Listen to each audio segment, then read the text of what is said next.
From stealing food for clout, Put your hand in my food again, and I'm throwing all of your food. to punching your own employees. Here's the most degenerate YouTuber from every generation, starting with Gen Alpha's most infamous streamer, NoKizzyCSP, whose degenerate IRL kick streams would eventually get him banned from the platform. On April 2nd, 2024, NoKizzyCSP would stream himself stealing food while walking past a restaurant, doubling down on his actions once confronted. Do not do that. You don't do that to people. Who do you think you are? Who do you think you Stop are? filming me. You're a nobody. You touch my phone, I'm gonna actually do something. Are you about gonna it. beat me up? Back the f*** up. Back the f*** up. I will. How old are you, 5?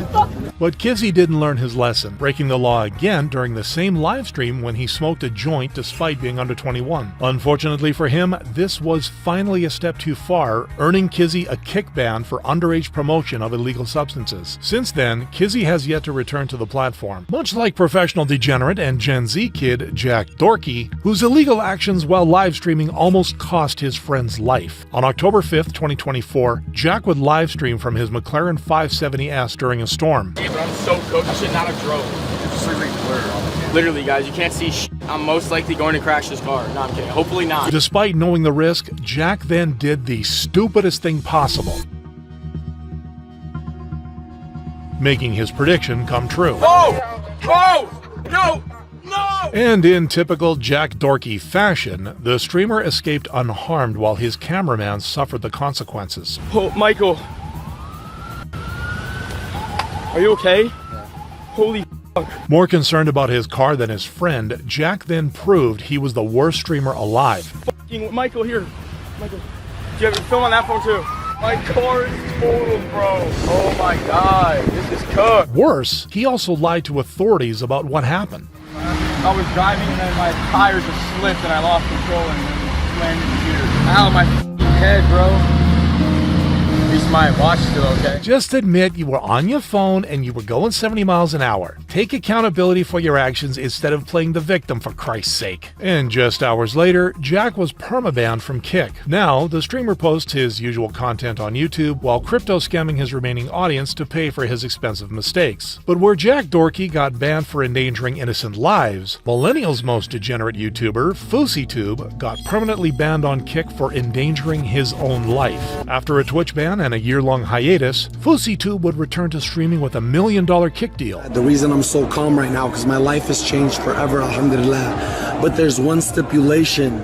I have to go 1 week not making any negative headlines, not getting in trouble, not f***ing up, not getting canceled. But just days later, Fousey broke his end of the agreement, physically assaulting his employee. You get out of my house. What? Yeah, because you ain't worth shit. Go work at Chuck E. Cheese.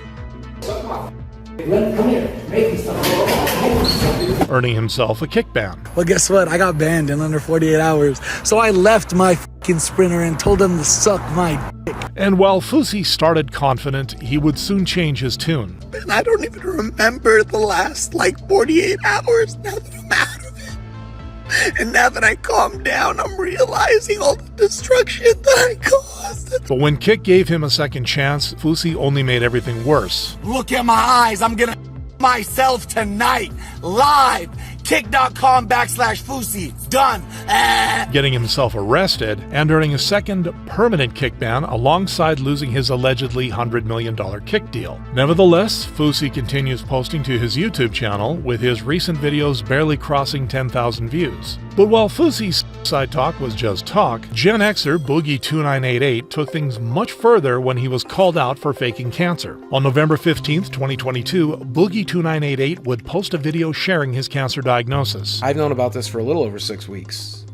That it was a probability, though I just got my official diagnosis. Turns out I got a rare blood cancer called polycythemia vera. But with Boogie's history of using his audience... Oh, are you trying to manipulate people into giving you money? The answer is yes.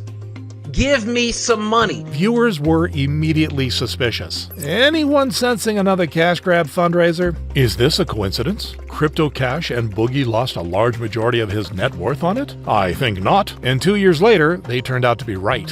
I have several doctors. They determined that it was certainly polycythemia, potentially polycythemia vera. and they were going to treat me as if it was polycythemia vera. He never told you that you had cancer, though.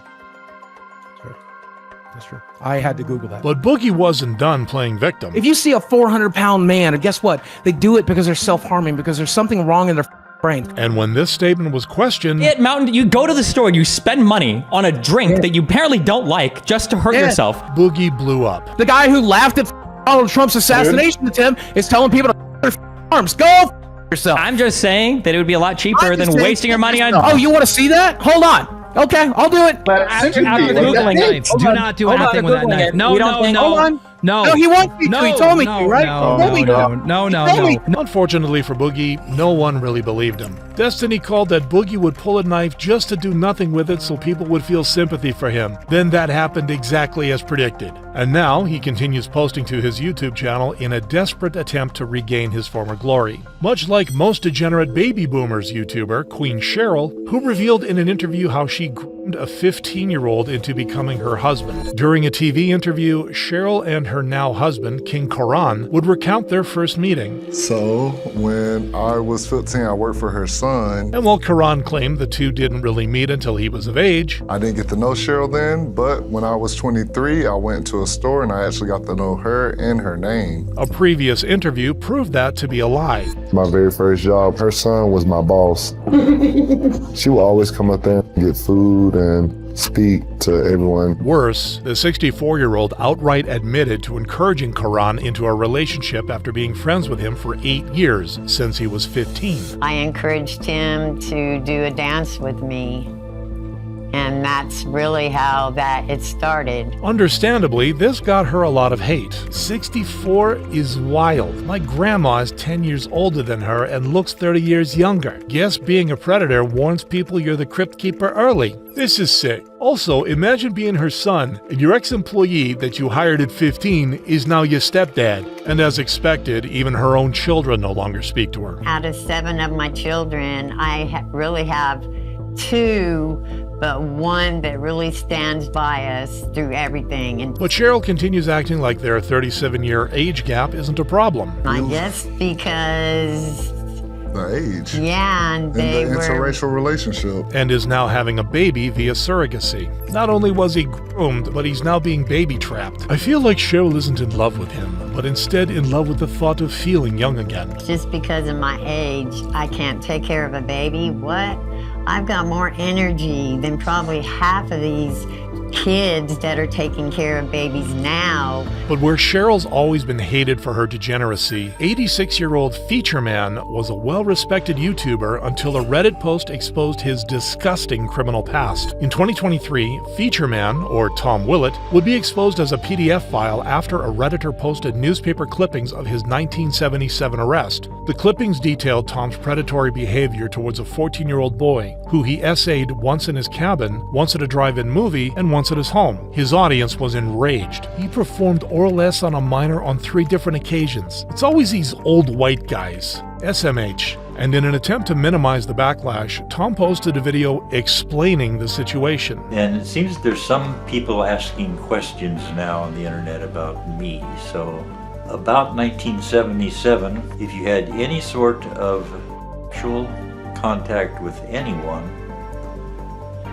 other than a man and a woman who were married to each other. Anything else was considered an infamous crime against nature. And without getting into details, I will say that there was a trial and the witness against me, and he was over 18 years of age. But this only made things worse. Without getting into details, omits the part where he molested underage boys, not an 18-year-old. Scum. So glad he was sure to let us know he had a good life. Lies. After getting away with vulnerable children, you POS. And faced with the internet's wrath, Tom deleted the video. Unfortunately for him, the damage was already done, the YouTuber losing over 50,000 subscribers in the next few days. Nevertheless, Tom's channel remains active, with his videos now, fortunately, barely reaching 20,000 views.